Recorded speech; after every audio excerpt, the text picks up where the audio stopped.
आधुनिक मिस्र में काहिरा 1000 साल से अधिक पुराना शहर है और मिस्र की राजधानी है। काहिरा बनने से पहले नील नदी किनारे एक और प्राचीन शहर था। इसे फुस्तात कहा जाता है। फुस्तात की स्थापना 7वीं सदी ईस्वी में हुई थी, जब मिस्र अरब मुस्लिमों के शासन के अधीन आ गया था। 300 से अधिक वर्षों तक ये शहर सरकार, व्यापार और आम जीवन का केंद्र रहा। सब कुछ 969 ईस्वी में बदल गया। उस समय एक शक्तिशाली साम्राज्य था जिसे फातिमी खिलाफत कहा जाता था। ये उत्तरी अफ्रीका से आया था और इस्माइली शिया मुस्लिमों द्वारा शासित था। फातिमी शासक खलीफा अल-मुइज़ ने अपने महान जनरल जौहर अल-सिकली को मिस्र पर कब्जा करने के लिए भेजा। जौहर को द सिसिलियन भी कहा जाता है क्योंकि उनका संबंध सिसिली द्वीप से था। कहा जाता है कि वो पहले गुलाम थे और बाद में इस्माइली बने। फातिमी खिलाफत के उच्च सैन्य कमांडर ने अपनी सेना के बल पर मिस्र पर बिना किसी बड़ी लड़ाई के कब्जा कर लिया, लेकिन फातिमी अपने नए क्षेत्र पर शासन फुस्तात से नहीं करना चाहते थे। उस शहर को पहले के मुस्लिम शासकों ने बनाया था, इसलिए उन्होंने अपनी खुद की राजधानी बनाने का फैसला किया। जौहर ने फुस्तात के उत्तर पूर्व में एक बड़े इलाके को चुना। यहीं पर उन्होंने 969 ईस्वी में नया शहर बनाना शुरू किया। ये शहर आगे चलकर काहिरा बना। काहिरा नाम अरबी शब्द अल काहिरा से आया है, जिसका मतलब है विजयी या द विक्टोरियस, क्योंकि उन्होंने बहुत जल्दी मिस्र पर कब्जा कर लिया था। शुरू में ये आम लोगों का शहर नहीं था। पहले ये एक बड़ा और 4 दीवारी वाला शाही नगर था। इसके अंदर खलीफा के महल, सरकारी दफ्तर, उच्च अधिकारियों के निवास और सैनिकों के कैंप बनाए गए। वहीं ज्यादातर व्यापारी, मजदूर और आम परिवार फुस्तात में ही रहे। इसका मतलब है कि दोनों शहर पास पास थे, लेकिन उनका उपयोग अलग अलग था। फुस्तात व्यापार और रोजमर्रा की जिंदगी का केंद्र था, वहीं नया काहिरा फातिमीदों की सत्ता का केंद्र था। इस शहर की स्थापना फातिमिद खिलाफत की नई राजधानी और मिस्र में उनकी जीत के प्रतीक के रूप में हुई थी। काहिरा के निर्माण की शुरुआत के 1 साल बाद जौहर ने बड़ी मस्जिद बनवाने का आदेश दिया। ये अल अजहर मस्जिद है। अल अजहर को पहली बार पूजा स्थल और फातिमिदों के इस्माइली शिया विश्वास के प्रचार के केंद्र के रूप में इस्तेमाल किया गया था, लेकिन जल्द ही ये अध्ययन का स्थान भी बन गया। विद्वान धर्म, कानून, अरबी भाषा और अन्य विषय पढ़ाने के लिए आए। छात्र इस्लामी दुनिया के विभिन्न हिस्सों से सुनने और पढ़ाई करने के लिए आए। समय के साथ अल अजहर का विस्तार हुआ और ये दुनिया में इस्लामी शिक्षा के सबसे पुराने और सबसे प्रसिद्ध केंद्रों में से एक बन गया। मिस्र में शासक बदलते रहे, लेकिन अल अजहर पूरी तरह से कभी नहीं मिटा। जब फातिमी शासकों की जगह सुन्नी मुस्लिम शासक आए, तो ये भी एक सुन्नी संस्था बन गया। काहिरा में युद्धों के बावजूद ये लगातार शिक्षा देता रहा, सरकारी बदलाव और विदेशी कब्जे के समय भी। आज भी अल अजहर एक प्रमुख मस्जिद और विश्वविद्यालय है। काहिरा के बढ़ने पर इसकी सुरक्षा भी जरूरी हो गई। इसे मजबूत दीवारों और बड़े दरवाजों से घेर दिया गया था। लेकिन ये स्पष्ट करना जरूरी है कि आज जो प्रसिद्ध दरवाजे खड़े हैं, वे शहर की स्थापना के 100 साल बाद बनाए या फिर से बनाए गए थे। इसमें बाब अल फतूह या फतेह द्वार शामिल है, बाब अल नस्र या विजय द्वार और बाब जुवैला जो शहर के दक्षिणी हिस्से में है। इन्हें काहिरा को आक्रमणकारियों से बचाने के लिए बड़े पत्थर के ब्लॉकों से बनाया गया था। आज भी ये दरवाजे ऐतिहासिक काहिरा में देखे जा सकते हैं। फातिमी खिलाफत के सबसे शक्तिशाली दौर में व्यापार के कारण काहिरा समृद्ध हुआ। अफ्रीका, एशिया से आने वाले उत्पाद मिस्र से होकर गुजरते थे। भूमध्य सागर और मध्य पूर्व कुछ व्यापारी मसाले, कपड़े लाते थे। सोना, हाथी दांत, गेहूं और अन्य महत्वपूर्ण उत्पाद। कुछ ईसाई और यहूदी भी डॉक्टर, व्यापारी, लेखक और सरकारी अधिकारी के रूप में काम करते थे। लेकिन शहर में जीवन हमेशा अच्छा नहीं था। बहुत अधिक निर्भरता थी। मिस्र नील नदी पर बहुत अधिक निर्भर था। हर साल नदी में बाढ़ आती है और यह खेतों को सींचती है। जब नील की बाढ़ पर्याप्त होती है तो बहुत सारा खाना उगाया जाता है, लेकिन जब पानी की कमी होती है, खेत सूख जाते हैं और खाद्य उत्पादन कम हो जाता है। 11वीं सदी में मिस्र ने कई वर्षों तक नील की कम बाढ़ का अनुभव किया। इसी दौरान सरकार में गंभीर समस्याएं आईं और फातिमिद सेना के भीतर समूहों में झगड़े होने लगे, क्योंकि पर्याप्त फसल नहीं हो रही थी। खाद्य पदार्थों की कीमतें तेजी से बढ़ गईं। बाजारों में आपूर्ति खत्म हो गई। बहुत से लोग भूखे और बीमार हो गए। कुछ प्राचीन कथाओं में कहा गया है कि कुछ नागरिकों को जानवरों और जो कुछ भी वे चबा सकते थे उसे खाने के लिए मजबूर होना पड़ा। संभव है कि इन कहानियों में कुछ बढ़ा चढ़ाकर कहा गया हो, लेकिन यह स्पष्ट है कि अकाल बहुत गंभीर था। उस समय के फातिमिद खलीफा अल-मुस्तन सिरबिला थे। जब लोग भूखे थे, तब उनकी सरकार की संपत्ति भी खत्म हो रही थी। सैनिकों और अधिकारियों के बीच झगड़े हुए और सड़कों पर लड़ाई छिड़ गई। काहिरा इस संकट से बच गया, लेकिन इसके बाद फातिमीद खिलाफत बहुत कमजोर हो गई और जैसे जैसे उनकी ताकत कम होती गई, मिस्र पर दूसरी सेनाओं की नजरें टिक गईं। वे ताकतें जो जल्द ही काहिरा को फिर से बदलने वाली थीं। काहिरा 12वीं सदी तक मिस्र में फातिमिद सरकार कमजोर हो चुकी थी। अधिकारी सत्ता के लिए आपस में लड़ रहे थे। वहीं पूर्व से क्रूसेडर भी नजदीक आ रहे थे। क्रूसेडर यूरोप से आई ईसाई सेनाएं थीं, जो मध्य पूर्व के पवित्र स्थलों और महत्वपूर्ण क्षेत्रों पर नियंत्रण के लिए लड़ रही थीं। मिस्र को खतरा होने के कारण 1169 में सलाह अद-दीन काहिरा पहुंचे, जिन्हें यूरोप में सलादीन के नाम से जाना जाता है। सलादीन एक कुर्द सैन्य कमांडर थे, जो ऐसे सैनिक परिवार से थे जिसके सदस्य सीरिया के शासक की सेवा करते थे। उन्हें मिस्र भेजा गया था क्रूसेडरों के खिलाफ रक्षा में मदद के लिए। काहिरा में रहते हुए धीरे धीरे सेना और सरकार का नियंत्रण उनके हाथ आ गया। 1171 में सलादीन ने फातिमिद खिलाफत खत्म कर शिया सरकार की जगह एक सुन्नी मुस्लिम सरकार स्थापित की और अय्यूबिद वंश की स्थापना की। ये वही परिवार था जिसने फातिमिद के बाद मिस्र पर शासन किया। अल-अज़हर को शिया शिक्षा केंद्र से सुन्नी इस्लाम का केंद्र बना दिया गया। हालांकि यह अध्ययन स्थल के रूप में तुरंत महत्वहीन नहीं हुआ। सलादीन जानते थे कि काहिरा की रक्षा के लिए मजबूत किले की जरूरत है, इसलिए उन्होंने मुकत्तम पहाड़ियों पर बड़ा किला बनवाना शुरू किया। इसे काहिरा का किला कहा जाता है। इसका स्थान बहुत अच्छा है, क्योंकि ऊंचाई से शहर, नील नदी, रेगिस्तान और दुश्मनों के आने के रास्ते आसानी से देखे जा सकते हैं। कई सदियों तक यहां मिस्र के अगले शासक रहते और शासन करते थे। सालादीन भी काहिरा और फुस्तात को एक लंबी दीवार से घेरना चाहते थे। उनका उद्देश्य इन दोनों पड़ोसी शहरों को एक साथ लाना और उनकी रक्षा करना था। वो अपना पूरा प्रोजेक्ट पूरा नहीं कर पाए, क्योंकि उन्हें अक्सर क्रूसेडरों से लड़ने के लिए जाना पड़ता था। 1187 में सालादीन ने क्रूसेडरों से यरूशलेम वापस लिया, जिससे वो मध्यकाल के प्रसिद्ध मुस्लिम नेताओं में शामिल हुए। लेकिन काहिरा के लिए उनकी सबसे महत्वपूर्ण विरासत किले और अधिक संगठित रक्षा प्रणाली थी। उनके समय के बाद अय्यूबिद शासकों की सत्ता ममलूक नामक सैनिकों के पास चली गई। ममलूक वे लड़के थे जिन्हें मध्य एशिया और कॉकस जैसे क्षेत्रों से खरीदा या लाया गया था। उन्हें सैन्य कौशल सिखाया गया और पेशेवर सैनिकों के रूप में पाला गया। भले ही वे गुलाम के रूप में शुरू हुए थे, वे सेना में ऊंचे पद प्राप्त कर सकते थे। बाद में वे जिन शासकों की सेवा करते थे, उनसे भी अधिक शक्तिशाली बन गए। 1250 में अय्यूबिद सुल्तान अल-अलसली अय्यूब की मृत्यु हो गई।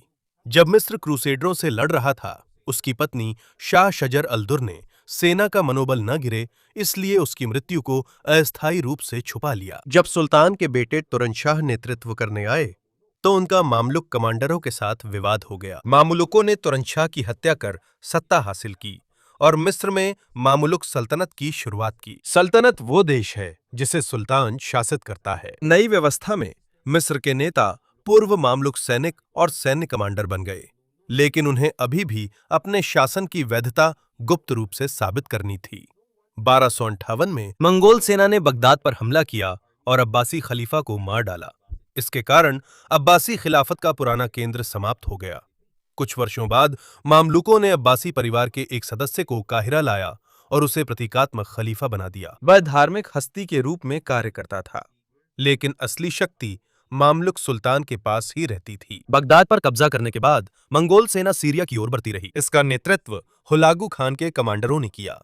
हुलागु खान चंगेज खान का पोता था। मंगोलों ने काहिरा संदेश भेजकर मिस्र से आत्मसमर्पण की मांग की। तब मामलुक शासक सुल्तान कुतुस ने मना किया। उसने संदेशवाहकों को मारकर मंगोलों से लड़ने के लिए सेना तैयार की। 3 सितंबर वर्ष 1260 को दोनों पक्षों के बीच ऐन जलूत में युद्ध हुआ, जो वर्तमान इजराइल में स्थित है। ममलूक ने रणनीति के तहत ऐसे दिखाया जैसे वे भाग रहे हों, ताकि मंगोल उनका पीछा करें। जब मंगोल चुनी हुई जगह पर पहुंच गए, छुपी हुई ममलूक सेना बाहर आई और उन्हें घेर लिया।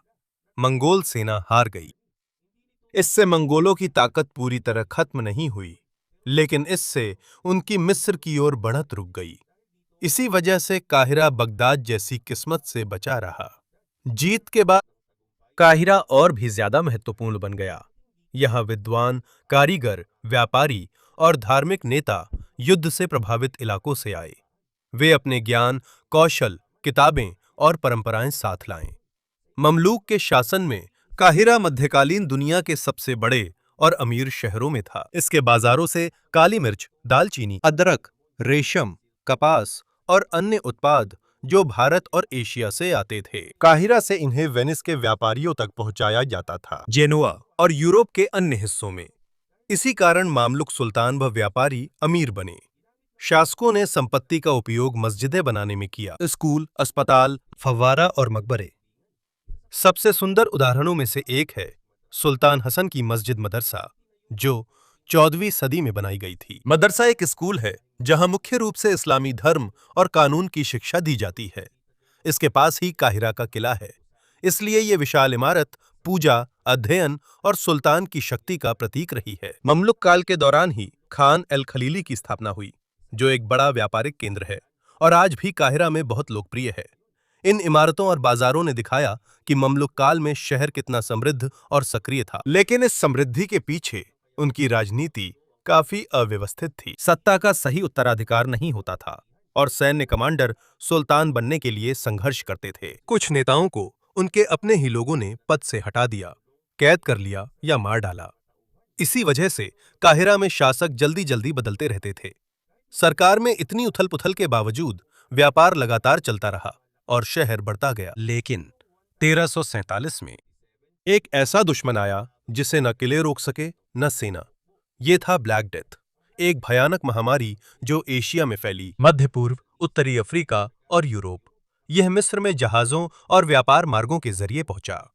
अलेक्जेंड्रिया से यह बीमारी तेजी से नाइल डेल्टा और काहिरा की ओर फैल गई। बहुत सारे लोग मर गए, कब्रिस्तान भर गए, कारोबार बंद हो गए और खेतों व बाजारों में मजदूरों की कमी हो गई। कुछ रिकॉर्ड के अनुसार प्लेग के सबसे बुरे दौर में रोज हजारों लोग मरते थे। कुछ आंकड़े बढ़ा चढ़ाकर हो सकते हैं, लेकिन इतिहासकार मानते हैं कि इसका मिस्र की जनसंख्या और अर्थव्यवस्था पर बड़ा असर पड़ा। प्लेग एक बार नहीं, दशकों तक मिस्र में लौटता रहा। इसी वजह से जनसंख्या की वृद्धि धीमी रही और किसान, मजदूर और सैनिकों की संख्या लगातार घटती रही। ममलूक सरकार बची रही और काहिरा व्यापार केंद्र बना रहा, लेकिन वो अपनी पुरानी ताकत नहीं पा सका और 15वीं सदी के अंत तक शहर को नई समस्या का सामना करना पड़ा। ये ना तो सेना थी, ना बीमारी। ये व्यापार में बदलाव था, जिसने धीरे धीरे काहिरा से उसकी समृद्धि के सबसे महत्वपूर्ण कारणों में से एक छीन लिया। 15वीं सदी के अंत तक काहिरा की समस्या सिर्फ प्लेग और अव्यवस्थित राजनीति ही नहीं थी, वैश्विक व्यापार मार्ग भी बदल गया था। 1498 में पुर्तगाली खोजकर्ता वास्को द गामा भारत पहुंचे, जब उन्होंने अफ्रीका के दक्षिणी सिरे का चक्कर लगाया। पहले एशिया से आने वाले कई मसाले मिस्र से होकर यूरोप पहुंचते थे। इससे व्यापारियों और काहिरा की सरकार को कर और व्यापार से कमाई होती थी। पुर्तगाल को भारत का सीधा समुद्री मार्ग मिलने पर मिस्र से होकर उत्पादों का जाना घट गया। पुराना रास्ता पूरी तरह से खत्म नहीं हुआ, लेकिन इसका मामलुक सरकार की संपत्ति पर बड़ा असर पड़ा। मामलुकों ने भारतीय महासागर में पुर्तगाल से लड़ने की कोशिश की, लेकिन समुद्री युद्ध में पुर्तगाली ज्यादा माहिर थे और उनके जहाज और हथियार भी ज्यादा उन्नत थे।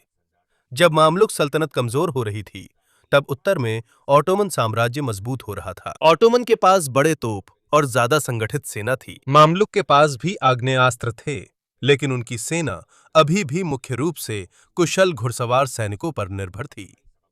22 जनवरी 1517 दोनों सेनाएं काहिरा के बाहर रेडानिया की लड़ाई में भिड़ गईं। मामलुक घुड़सवारों ने बहादुरी से हमला किया, लेकिन वे ऑटोमन सेना की तोपों और बंदूकों को नहीं रोक सके। मामलुक सुल्तान तूमन बे द्वितीय हार गए। उन्होंने काहिरा के अंदर और आसपास लड़ाई जारी रखने की कोशिश की, लेकिन अंत में वे पकड़े गए। अप्रैल 1517 में तूमन बे को बाबजुवैला में फांसी दी गई। ये शहर के ऐतिहासिक द्वारों में से एक है। यहीं मामलुक सल्तनत का अंत हुआ और मिस्र ऑटोमन साम्राज्य के अधीन आ गया। उसके बाद काहिरा विशाल साम्राज्य की राजधानी नहीं रही। अब सबसे बड़ी सत्ता इस्तांबुल में थी।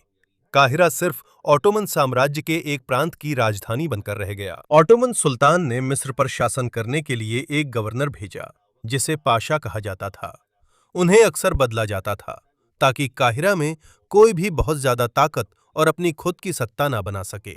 लेकिन शहर खत्म नहीं हुआ। अल अजहर में पढ़ाई जारी रही और बाजार और कार्यशालाएं भी चलते रहे। नई मस्जिदें भी बनाई गईं, जिनका डिजाइन ऑटोमन शैली का था। हालांकि बड़े प्रोजेक्ट्स कम हो गए, जो पहले मामलुक सुल्तानों की ताकत दिखाते थे। लंबे समय तक काहिरा ने अपनी पुरानी इमारतों और व्यापारों को बनाए रखा, लेकिन अब ये फैलते हुए साम्राज्य का केंद्र नहीं रहा। काहिरा का इतिहास फिर से बदल गया। 1798 में नेपोलियन बोनापार्ट एक बड़ी फ्रेंच सेना के साथ मिस्र पहुंचे। उनका मकसद मिस्र पर कब्जा कर ब्रिटेन को कमजोर करना और भारत जाने वाले उसके रास्ते को खतरे में डालना था। इस अभियान में 160 से अधिक वैज्ञानिक भी शामिल थे, इंजीनियर, कलाकार, गणितज्ञ और इतिहासकार। 21 जुलाई को फ्रेंच सेना ने पिरामिडों की लड़ाई में मामलुकों को हराया। कुछ दिनों बाद नेपोलियन काहिरा में प्रवेश कर गया, लेकिन पूरी अभियान सफल नहीं रही। ब्रिटिश नौसेना ने नील की लड़ाई में फ्रेंच बेड़े को नष्ट कर दिया। नेपोलियन 1799 में फ्रांस के लिए रवाना हो गया और अपनी सेना को मिस्र में छोड़ दिया। मिस्र 1801 तक बची हुई फ्रेंच सेना को वहां से जाना पड़ा। उनका कब्जा सिर्फ 3 साल चला, लेकिन उनके साथ आए विद्वानों ने इमारतों, पौधों, जानवरों का माप लिया, चित्र बनाए और उनका दस्तावेजीकरण किया, मिस्र के नक्शे और प्राचीन स्मारकों का। बाद में उनका अध्ययन डिस्क्रिप्शन दे लिजिप्ट संग्रह में प्रकाशित हुआ। इससे यूरोप में मिस्र के अधिक विस्तृत इतिहास, प्रकृति और स्मारकों को जानने में मदद मिली। इसी दौरान मिस्र वासियों ने भी नई प्रिंटिंग प्रेस देखी, वैज्ञानिक उपकरण, नक्शे और सैन्य तकनीक जो फ्रांसीसी लेकर आए थे। फ्रांस के जाने के बाद ओटोमन अधिकारियों ने फिर सत्ता के लिए संघर्ष किया। ममलूक नेता और स्थानीय समूह। इस अराजकता से एक सैन्य अधिकारी जिसका नाम मोहम्मद अली पाशा था उभरे। वह कावाला में पैदा हुए थे, जो उस समय ओटोमन साम्राज्य का हिस्सा था और अब ग्रीस में स्थित है। उनके परिवार की जड़ें अल्बानियाई थीं और उन्हें ओटोमन सैन्य बल का हिस्सा बनाकर मिस्र भेजा गया था। 1805 में उन्हें मिस्र के गवर्नर के रूप में मान्यता मिली, लेकिन भले ही वो गवर्नर थे, ममलूक नेताओं की शक्ति तब भी बहुत मजबूत थी। वे कई प्रांतों, सैनिकों और जमीनों को नियंत्रित करते थे। उनके खतरे को मिटाने के लिए मोहम्मद अली ने 1 मार्च को काहिरा किले में प्रमुख ममलूक नेताओं को बुलाया। 1811 सभा उसके बेटे के समारोह के लिए थी, लेकिन जब ममलूक किले से बाहर सकरे रास्ते से गुजरे तो दरवाजे बंद कर मोहम्मद अली के सैनिकों ने हमला कर दिया। लगभग सभी मौजूद लोग मारे गए। एक ही दिन मोहम्मद अली ने काहिरा में ममलूक की अधिकांश ताकत खत्म कर दी। इसके बाद उसने मिस्र में व्यापक बदलाव शुरू किए। उसने आधुनिक प्रशिक्षण और हथियारों से नई सेना बनाई। उसने कारखाने बनवाए, जहाज निर्माणशाला, हथियारों की कार्यशाला, सिंचाई नहर और कपास मिल। उसने मिस्र के छात्रों को चिकित्सा की पढ़ाई के लिए फ्रांस और यूरोप के अन्य हिस्सों में भी भेजा। इंजीनियरिंग, सैन्य विज्ञान व भाषाएं। उसने स्कूल खोले और प्रिंटिंग प्रेस लाया ताकि अरबी में ज्यादा किताबें छपें। लेकिन उसके कार्यक्रमों का लाभ सबको समान नहीं मिला। किसानों पर भारी कर और जबरन श्रम था, लेकिन उसके सुधारों ने काहिरा और पूरे मिस्र को बदल दिया। जो मिस्र पहले केवल कमजोर हो रही ऑटोमन साम्राज्य का एक प्रांत था, वो अब एक अलग और अधिक आधुनिक मिस्र की तरह काम करने लगा। जो मिस्र पहले केवल कमजोर हो रही ऑटोमन साम्राज्य का एक प्रांत था, मिस्र ने एक अलग और अधिक जीवंत देश की तरह काम करना शुरू कर दिया। और आने वाले वर्षों में काहिरा का रूप तेजी से बदल जाएगा। संकरे मध्ययुगीन रास्तों से लेकर चौड़ी सड़कों, नए स्कूलों, कारखानों और सरकारी भवनों तक मिस्र में बदलाव मोहम्मद अली पाशा के अधीन जारी रहा। उसने यूरोपीय सैन्य प्रणाली पर प्रशिक्षित आधुनिक सेना बनाई। उसने मिस्र का नियंत्रण सूडान तक बढ़ाया। अरब, यूनान और सीरिया। उसकी सेना इस्तांबुल के करीब तक पहुंच गई थी, इसलिए यूरोप के शक्तिशाली देशों ने हस्तक्षेप किया ताकि ओटोमन साम्राज्य पूरी तरह से न गिर जाए। इसी वजह से कुछ लोग मोहम्मद अली को आधुनिक मिस्र का संस्थापक मानते हैं। लेकिन उसकी परियोजनाओं की कीमत बहुत भारी थी। कर बहुत अधिक था, किसानों पर टैक्स लगा, कईयों को जबरन काम और पुरुषों को जबरन सेना में भर्ती किया गया। इससे कुछ लोगों के लिए वो एक क्रूर शासक भी था, जिसने आम लोगों का इस्तेमाल अपनी सरकार को मजबूत करने के लिए किया। काहिरा में उसके द्वारा छोड़ी गई सबसे प्रसिद्ध इमारत मोहम्मद अली मस्जिद है। इसे किले के सबसे ऊंचे हिस्से पर बनाया गया था और आज भी यह शहर की स्काईलाइन में सबसे आसानी से दिखती इमारतों में है। उनके समय के बाद उनके परिवार ने काहिरा में बदलाव जारी रखा। उनके पोते खिदिवे इस्माइल ने शहर को पेरिस जैसा बनाने का सपना देखा। उसने चौड़ी सड़कों, होटलों, पार्क, महल, ओपरा हाउस और पुराने काहिरा के पश्चिमी हिस्से में नए जिले बनाए। साथ ही बेहतर जल प्रणाली भी स्थापित की गई। गैस लाइट्स व टेलीग्राफ लाइनें लगाई गईं। उनके समय का सबसे बड़ा प्रोजेक्ट स्वेज नहर था, जिसे 1869 में खोला गया था। इस नहर ने भूमध्य सागर और लाल सागर को जोड़ा, जिससे यूरोप और एशिया के बीच यात्रा करने वाले जहाजों को अब पूरे अफ्रीका का चक्कर लगाने की जरूरत नहीं रही। इससे वैश्विक व्यापार बदल गया। लेकिन इस्माइल की सरकार ने ज्यादा खर्च और कर्ज लिया।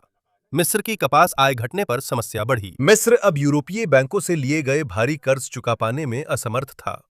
इसके बाद मिस्र को स्वेज नहर कंपनी में अपनी हिस्सेदारी ब्रिटेन को बेचनी पड़ी।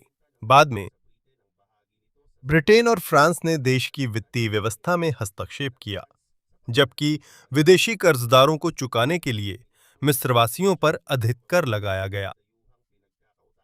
इससे विदेशी नियंत्रण के खिलाफ गुस्सा बढ़ा। कर्नल अहमद उराबी ने एक आंदोलन का नेतृत्व किया, जिसे सैनिकों, किसानों, व्यापारियों और बुद्धिजीवियों का समर्थन मिला।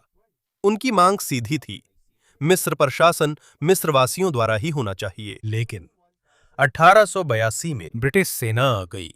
उराबी की सेना हार गई और ब्रिटेन ने मिस्र पर कब्जा कर लिया। ब्रिटेन ने कहा कि उनका वहां रहना सिर्फ अस्थायी है, लेकिन उनका नियंत्रण कई दशकों तक चला। ब्रिटिश कब्जे के तहत कुछ सिंचाई प्रणालियां सुधारी गईं, मिस्र की रेलवे और वित्त व्यवस्था को भी सुधारा गया।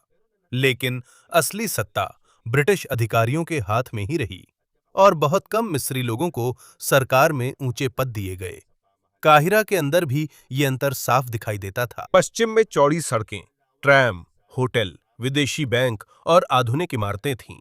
वहीं पूर्व में पुराना काहिरा था, जहां बहुत सारे आम मजदूर रहते थे। वे तंग गलियों में रहते थे और टैक्स का बड़ा हिस्सा चुकाते थे। प्रथम विश्व युद्ध में मिस्र को ब्रिटिश संरक्षित राज्य बनने से गुस्सा और बढ़ा। कई मिस्रियों को जबरदस्ती ब्रिटिश युद्ध प्रयास के लिए काम करने के लिए ले जाया गया। सेना के लिए जरूरी सामान जैसे खाना, जानवर और वाहन भी ले लिए गए। युद्ध के बाद वाब्लो एफडी पार्टी ने मिस्र को पेरिस शांति सम्मेलन में भाग लेने और स्वतंत्रता के लिए लड़ने देने की मांग की। इस समूह का नेतृत्व प्रसिद्ध मिस्री राष्ट्रवादी सआद जगलूल ने किया, पर ब्रिटेन ने उसकी बात न सुनकर उसे गिरफ्तार कर निर्वासित कर दिया। इसी कारण 1919 की क्रांति भड़क उठी। मजदूरों ने हड़ताल कर दी, छात्रों ने मार्च निकाला और नागरिकों ने काहिरा और मिस्र के अन्य हिस्सों में विरोध प्रदर्शन किया। महिलाएं भी बड़े विरोध प्रदर्शनों में शामिल हुईं। उस समय उन्हें शायद ही कभी राजनीतिक भूमिका दी जाती थी। मुस्लिम और ईसाई एक साथ मार्च कर रहे थे। उन्होंने हिलाल और क्रॉस को विदेशी कब्जे के खिलाफ एकता का प्रतीक बनाया। लगातार संघर्ष के कारण ब्रिटेन ने 1922 में मिस्र को एक स्वतंत्र राजशाही के रूप में मान्यता दी। लेकिन ये पूरी आजादी नहीं थी। ब्रिटिश सैनिक वहीं बने रहे, खासकर स्वेज नहर के पास। ब्रिटेन अभी भी मिस्र के विदेशी मामलों और सुरक्षा में दखल देता रहा। आने वाले वर्षों में काहिरा तेजी से बढ़ा। प्रांतों से बहुत से लोग यहां आकर बसने लगे। मजदूर वर्ग के इलाके फैल गए, जबकि शहर अरबी संगीत का केंद्र बन गया। फिल्म, पत्रकारिता और साहित्य यहीं कुलथुम मशहूर हुईं, जो अरबी संगीत के इतिहास की सबसे महान गायिकाओं में से एक बनी। यहीं नागिब महफूज ने भी काहिरा की पुरानी गलियों में जीवन पर आधारित अपनी कई उपन्यासें लिखीं। बाद में वे नोबेल साहित्य पुरस्कार जीतने वाले पहले अरब लेखक बने। शहर की संस्कृति बढ़ने के साथ समस्याएं भी बढ़ रही थीं। राजनीति में कई मिस्री लोग भ्रष्टाचार, गरीबी, ब्रिटेन के नियंत्रण और अमीर गरीब के बड़े अंतर से नाराज थे। 1948 में अरब इजराइल युद्ध में मिस्र की हार के बाद सरकार पर विश्वास और भी कम हो गया। कई सैनिकों ने उस समय मिस्र के राजा किंग फारूक के कमजोर और भ्रष्ट नेतृत्व को दोषी ठहराया। 22 जुलाई की रात से लेकर 23 जुलाई की सुबह तक 1952 में एक समूह, जिसे फ्री ऑफिसर्स कहा जाता था, ने कार्रवाई की। ये युवा सैन्य अधिकारियों का एक समूह था, जिसमें मोहम्मद नगीब और गमाल अब्देल नासर शामिल थे। उन्होंने काहिरा के महत्वपूर्ण स्थानों पर नियंत्रण कर लिया, जिसमें सैन्य मुख्यालय भी था, संचार केंद्र, रेडियो स्टेशन भी। रेडियो पर घोषणा की गई कि सरकार पर कब्जा हो गया है। किंग फारूक को सिंहासन छोड़ना पड़ा और वे अलेक्जेंड्रिया से जहाज पर सवार होकर मिस्र छोड़ दिया। इसी के साथ मोहम्मद अली वंश का शासन खत्म हुआ। बाद में राजशाही समाप्त कर मिस्र को गणराज्य बना दिया गया। लगभग 1000 वर्षों तक काहिरा कई बार बदला। फातिमीदों ने इसे बसाया, सलादीन ने मजबूत किया, मामलुकों ने विकसित किया और उस्मानियों ने इसे प्रांत बना दिया। फ्रांस, ब्रिटेन ने इस पर कब्जा किया। फिर मोहम्मद अली और उनके बाद के मिस्री नेताओं ने इसे बदला। लेकिन हर युद्ध, बीमारी, आक्रमण और क्रांति के बावजूद ये शहर जीवित रहा। अल अजहर में शिक्षा लगातार जारी रही, पुराने बाजारों में व्यापार लगातार चलता रहा और लोग उन्हीं सड़कों का इस्तेमाल करते रहे जिन पर पिछले सदियों में सैनिक, विद्वान, व्यापारी और प्रदर्शनकारी चले थे। इसी वजह से काहिरा अहम है। यह सिर्फ मिस्र की राजधानी नहीं, बल्कि एक ऐसा शहर है जिसने कई बार शक्ति गंवाई पर कभी जिंदगी नहीं खोई।